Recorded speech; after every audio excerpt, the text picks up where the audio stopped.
Remue ménage. Remue ménage.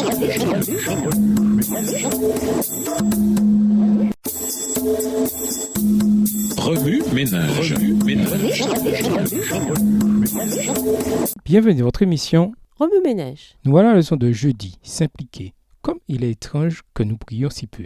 Notre Père Céleste désire répandre sur nous la plénitude de sa grâce. Il ne tient qu'à nous de boire à longs traits à la source de l'amour infini. N'est-il pas étrange que nous prions si peu? Dieu est tout disposé à exaucer les prières du plus humble de ses enfants. Et pourtant, ce n'est qu'à contre-cœur, semble-t-il, que nous lui faisons connaître nos besoins. Que peuvent penser des humains? Être chétifs et misérables, sujets à la tentation? Les anges du ciel, quand ils les voient prier si rarement et avec si peu de foi, alors que le Dieu d'amour veille sur eux avec la plus tendre sollicitude, prêt à leur donner plus qu'ils ne peuvent demander ou même penser.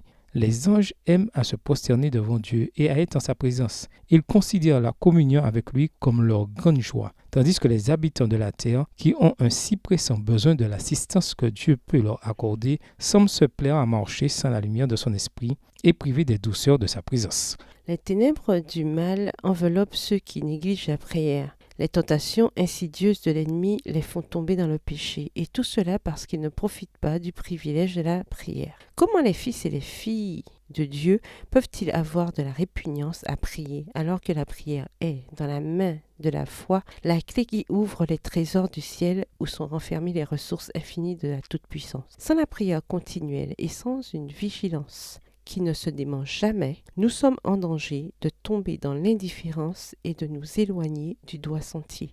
L'adversaire sait bien que par des prières ardentes faites avec foi, nous obtiendrons la force de résister à ces tentations. Aussi cherche-t-il sans cesse à obstruer devant nous le sentier du trône de la grâce. Placez constamment devant Dieu vos besoins, vos joies, vos tristesses, vos soucis et vos craintes. Vous ne le fatiguerez pas. Vous ne pourrez jamais le lasser. Celui qui compte les cheveux de votre tête n'est pas indifférent aux besoins de ses enfants.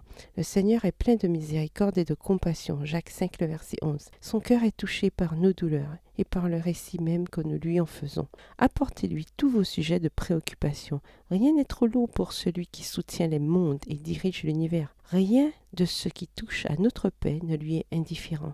Il n'est pas dans notre vie chrétienne de chapitre trop sombre pour qu'il en prenne connaissance, ni de problème si troublant qu'il n'en trouve la solution. Nulle calamité ne fond sur le moindre de ses enfants, nulle angoisse ne torture son âme, nulle joie ne le ranime, nulle prière sincère ne monte de ses lèvres sans que notre Père Céleste y soit attentif et y prenne un intérêt immédiat. Il guérit ceux qui ont le cœur brisé et il pense leurs blessures. Psaume 147, verset 3. Les rapports entre chaque âme et Dieu sont aussi intimes que s'il n'y avait que cette seule âme pour laquelle il ait donné son Fils bien-aimé. Texte tiré du livre Vers Jésus au chapitre 11, aux pages 143, 144, 152, 153. Livre écrit par Ellen G. White. Remue ménage, suite à l'étude de Daniel 2, les versets 1 à 30. En quoi ce passage s'applique-t-il dans votre vie cette semaine? Quelles sont les applications pratiques que vous devez faire dans votre vie de prière? Révisez le verset à mémoriser. En quoi s'applique-t-il à votre vie cette semaine? Au revoir.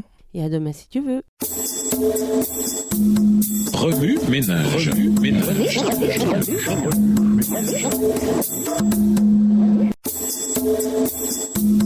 Remue ménage.